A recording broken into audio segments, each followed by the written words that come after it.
നമസ്കാരം, കൊട്ടാരക്കര മീഡിയയിലേക്ക് സ്വാഗതം.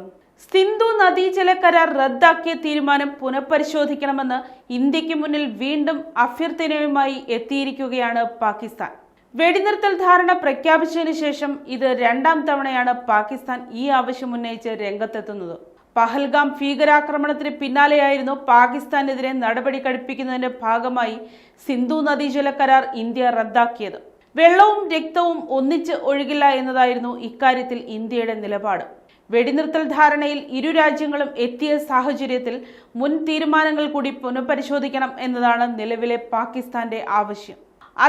നമസ്കാരം, കൊട്ടാരക്കര മീഡിയയിലേക്ക് സ്വാഗതം. സിന്ധു നദീജല കരാർ റദ്ദാക്കിയ തീരുമാനം പുനഃപരിശോധിക്കണമെന്ന് ഇന്ത്യക്ക് മുന്നിൽ വീണ്ടും അഭ്യർത്ഥനയുമായി എത്തിയിരിക്കുകയാണ് പാകിസ്ഥാൻ.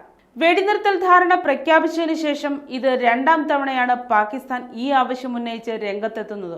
പഹൽഗാം ഭീകരാക്രമണത്തിന് പിന്നാലെയായിരുന്നു പാകിസ്ഥാനെതിരെ നടപടി കടുപ്പിക്കുന്നതിന്റെ ഭാഗമായി സിന്ധു നദീജല കരാർ ഇന്ത്യ റദ്ദാക്കിയത്.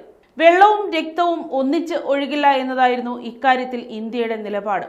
വെടിനിർത്തൽ ധാരണയിൽ ഇരു രാജ്യങ്ങളും എത്തിയ സാഹചര്യത്തിൽ മുൻ തീരുമാനങ്ങൾ കൂടി പുനഃപരിശോധിക്കണം എന്നതാണ് നിലവിലെ പാകിസ്ഥാന്റെ ആവശ്യം.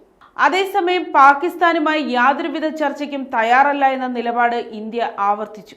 സൈനിക തലത്തിലുള്ള ചർച്ചയല്ലാതെ മറ്റ് ചർച്ചകൾക്ക് സമയമായിട്ടില്ലെന്ന് ഇന്ത്യ വ്യക്തമാക്കി. സിന്ധു നദീജല കരാർ ഇന്ത്യ മരവിപ്പിച്ചതിന്റെ ഫലമായി പാകിസ്ഥാനിലെ പഞ്ചാബ് പ്രവിശ്യയിൽ ജലക്ഷാമം രൂക്ഷമായിരുന്നു. വേനൽക്കാല കൃഷി നടത്താനാവാത്തതിനാൽ കർഷകരുൾപ്പെടെ പ്രതിസന്ധിയിലാണ്. കടുത്ത വേനലിൽ സിന്ധു, ഝലം, ചിനാബ് നദികളിൽ നിന്നുള്ള വെള്ളത്തിന്റെ അളവ് കുറഞ്ഞതിനൊപ്പം ഇന്ത്യയിൽ നിന്ന് ഉത്ഭവിക്കുന്ന നദികളിൽ നിന്നുള്ള വെള്ളവും കൂടി ഇല്ലാതായതോടെ വലയുകയാണ് പാകിസ്ഥാനിലെ ജനം.